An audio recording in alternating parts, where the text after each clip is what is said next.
into what very well could be the highlight series of the day here for us as we start to the top side of the map. Our red Zerg player is going to be the one, the only, Losira. He is going to be going up against the blue Protoss player to the bottom side of the map. It is herO.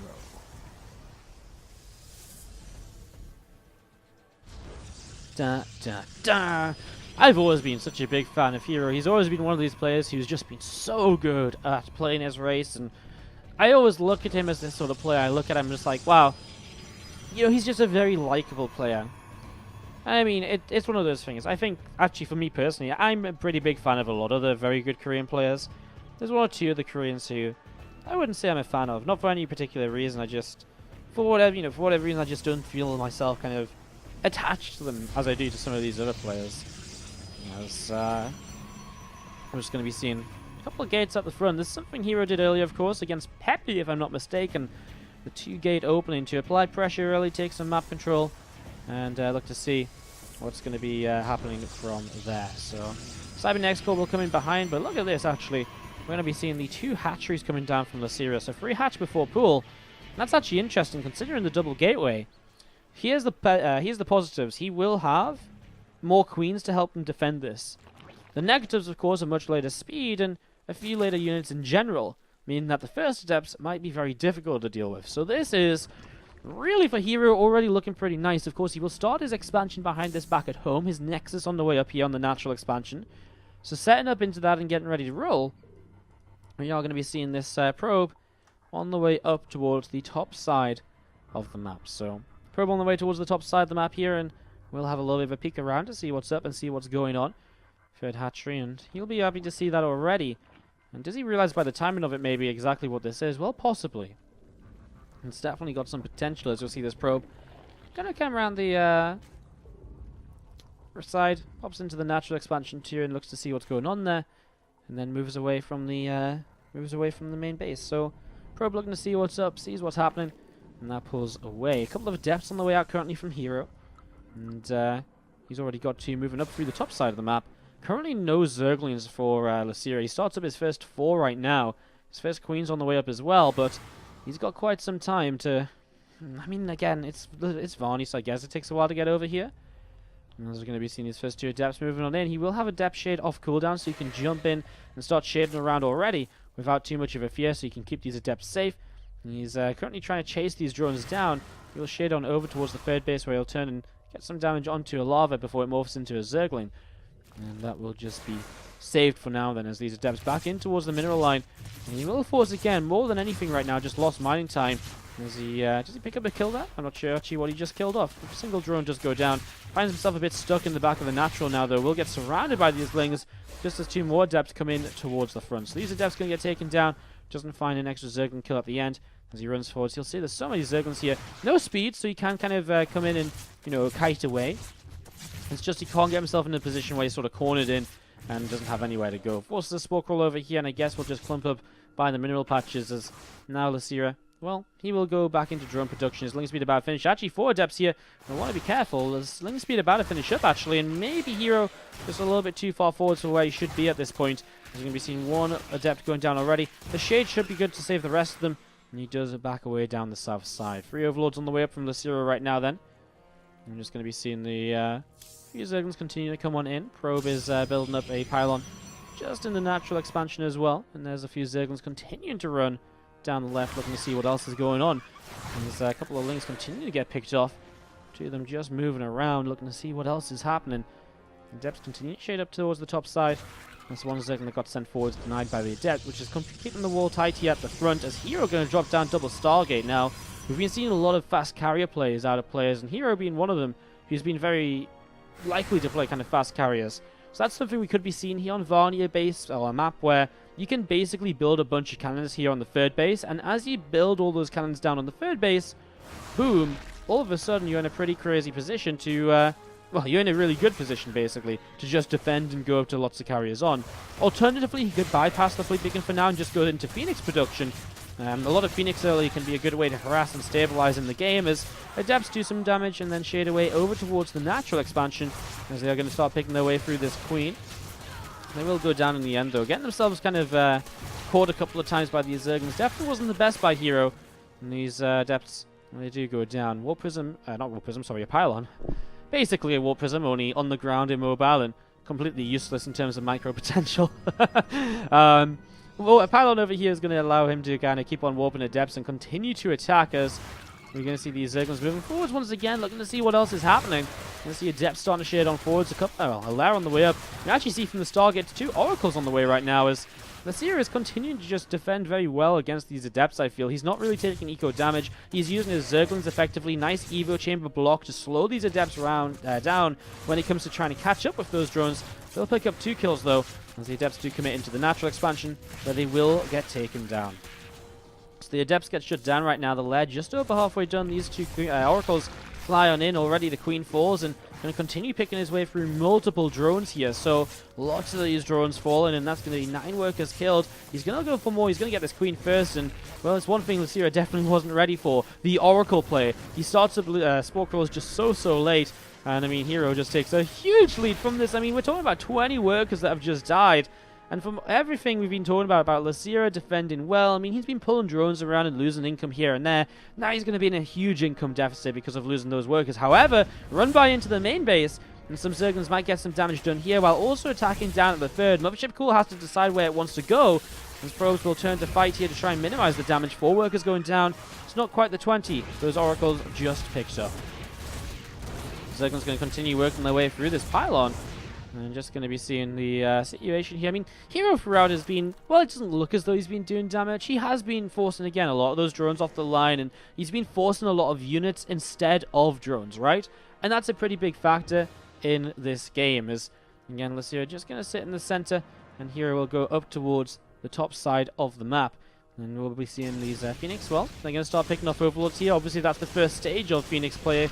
And then he's going to be looking for Queen kills, drone kills, and whatever else he can find. So, herO will, the kind of idea right now, just continue being aggressive. And Losira hits a small supply block while some extra Overlords finish up. I mean, it's not going to be too, it's not going to be kind of the end of the world for him. But now he loses some drones towards this third base as well. Another Overlord. And it's just in a position here for Losira where he's already behind on income. He can't really afford to get too much further behind. herO messes up a little bit here, loses one of these Phoenix, will start to lift up more and more Queens. Continue to fight, he's actually continuing to take damage too from these Queens that are still on the ground.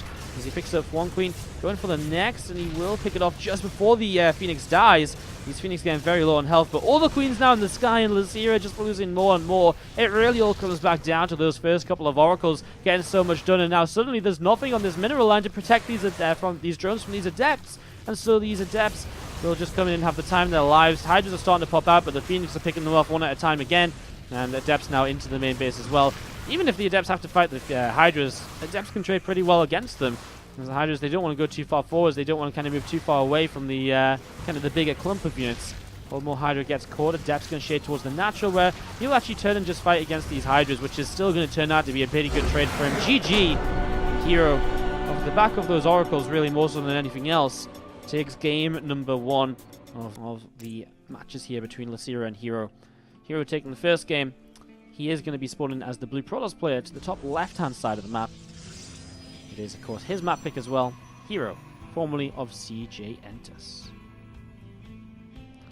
And down to the bottom right-hand side, the red Zerg player is going to be going way more aggressive here in game number 2. The 12 pool comes on down. It's Losira to the bottom right-hand side of the map, in a series which may very well determine who finishes in first place and who finishes in second place in this group. Losira starting up that spawn pool early. I mean, if he loses this map, he is not going to be first place in this group, I would say, depending on holding out on some crazy results elsewhere in the group. But, again, it's hard to say. There's so many results still to come in. I'm not sure where exactly we were at last time we checked Wikipedia, so it's best to err on the side of caution. It's still possible for things to go down in a few different ways, but I have to sit back and see what's going to happen. Again, here with the 2 gates early. I feel as though he just likes doing this, and you know what? Did he scout or anything? No. It's so good for him, because not only does he have a wall on the high ground, like, he's just going to have 2 Adepts at a time against a 12 pool. Like, it really doesn't get much better than this for herO. His, this build choice did brilliant against the first build of Losira because it was super greedy. And now it's going to do brilliant against the second build because it's super defensive. Like, I mean, when I say kind of, I said that the wrong way around. Like, the build of Losira is super greedy, and now it's super aggressive. And this build can go from being aggressive to defensive. So the build was aggressive in the last game against the greed of his opponent, but now it can be defensive against these early Zerglings. Only downside for herO is he doesn't know about the Lings just yet, and that could be problematic if they come in and surround this pylon. Because if that pylon goes down very quickly, there is going to be a pretty major issue, even if these Adepts are on the way up. However, Losira is going to sit on the low ground and work his way through this expansion. And he's just going to be nibbling his way through this. But I don't like this for him, because Slowling is not going to be the best off-creep against these Adepts. They're unlikely to have truly kind of a surround available to them. And yes, he forces a cancel in the natural, but he's 6 workers down. He needs more damage, which again, he's very unlikely to get done. And even if he does find it, the counterattack potential here from herO is pretty large. Now, we are going to see the pylon at the front going down, which means all of a sudden there is no more production. But for now, these 2 Adepts are going to be good. And they're going to continue pushing those Zerglings around and away. Problem the low ground goes down. It's going to be one of the worker kills which Losira will be looking for here. As the Adepts actually shading forward, is going to get into a bit of a tough spot. But they just managed to sling past those Zerglings in the end. And they are able to just escape the wrap around. And now the number of Lings that are here isn't really scary in terms of taking down a pylon or anything else. Lings turn as the Adepts shade in. And a few of them will manage to escape. So let's think about what Losira did achieve here. He did kill this pylon, delays further Adept production for a while. That's actually pretty important because it means that in terms of the counterattack we were talking about before, it now means there's going to be a little bit less there to do damage with, right? So that's one positive for Losira. The other positive is did indeed slow down that Nexus even further. But that's not as big of an effect on this game simply because of the fact that, again, it was a later Nexus anyway from herO, so it's not as though it was about to finish and it got cancelled. It was quite the opposite. In fact, it was still only really just starting up when he cancelled it. So not as much of a loss, but still a loss. We're going to be seeing these Adepts still trading pretty well. Might lose the first one as he gets into a bit of a tougher corner. The second one is going to go down as well as it gets a full surround there, those Zerglings in the end. 2 more Adepts moving in, and now herO going to try and grab a drone kill already, and he's just going to keep moving around. Probably cancel the shades and stick around in the natural, where drones are aplenty currently. Picks off 2. And again, just backing away a little bit. Doesn't want to get the rest of these Adepts caught. Keeping up the Adepts on the map is nice when further Adepts come in. And for safety's sake as well, just in case he has to pull back and defend against a whole spam of Zerglings and maybe speed coming up or something along those lines. Again, overall though, like, look at the income tab, and herO's ahead early on for a long time, and Losira is going to be maybe a couple drones ahead here and there. It should start to even out a little bit as herO gets his own natural expansion in mind. From the saturation should even out a bit as he finishes transferring workers, and so it's just good for herO because he can continue to force so many units as he continues down towards the bottom right of the hand side of the map here. He continues to force so many units, and again, that just stops the drone count from increasing. As the drone count doesn't increase, Losira falls into a worse and worse position. Another Evo chamber on the top of this ramp.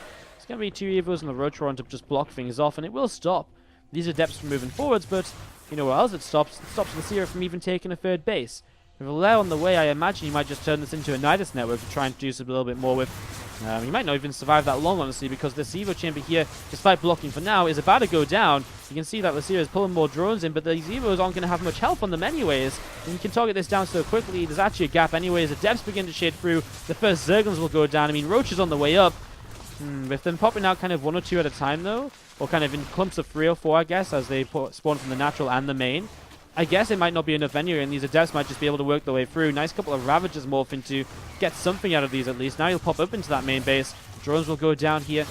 I mean, what does he go for? The Roaches or the drones? I mean, either's a great choice, probably. The drone's probably a better one. A more secure way to secure your lead, whereas picking off a couple of Roaches could lead to be a bit insubstantial. So, back down to the low ground, we'll get more and more Roaches as he escapes. I mean, again, 7 workers killed. He's been forcing units, and all this time he's just been teching up himself. His double Stargate is down once again. Same follow-up as the last game. The 2 Oracles on the way out. And, well, I mean, have we seen any Spore Crawlers? No, not just yet. And he's been picking off Queens as well. And so the 2 Oracles are so likely to just kind of do game-ending damage once again, because Losira is not thinking about the potential follow-up or anything right now. He's just thinking about rebuilding drones. If you're thinking about rebuilding drones, the last thing you want to do is suddenly have to spend 2 drones on Spore Crawlers. I mean, it seems like a very minimal amount compared to the amount of drones he's about to lose, yes. But right now he's in full recovery mode. He's just cutting corners to try and get back in the game. And that's going to basically cost him here in the end. I mean, as these Oracles fly in, they'll do so much damage. I wouldn't be surprised if Losira even just tapped out immediately, Queen will go down. He'll try and build a Spore, but I mean, the reality is that he's going to lose, again, upwards of 20 workers, because the only thing that's going to stop these Oracles doing damage is their lack of energy. And, well, they have a little bit more work with, still 10, and, well, we're on 12 workers killed, now 14. A lot of these drones on one hit away from from one hit from death, so 17 go down as the Oracles run out of energy. Again, could have been about 20 if he target fired correctly, but so minimal right now. As a counterattack comes in from Losira, 2 Oracles here can pop their beams. They can target down the Ravagers nice and quickly as well, and just continue to pick up damage. So the counterattack isn't going to do much either, and very solid play from herO. I mean, obviously his build orders gave him an advantage from the very get-go, both times. But beyond that, it was just solid play. He knew what he had to do.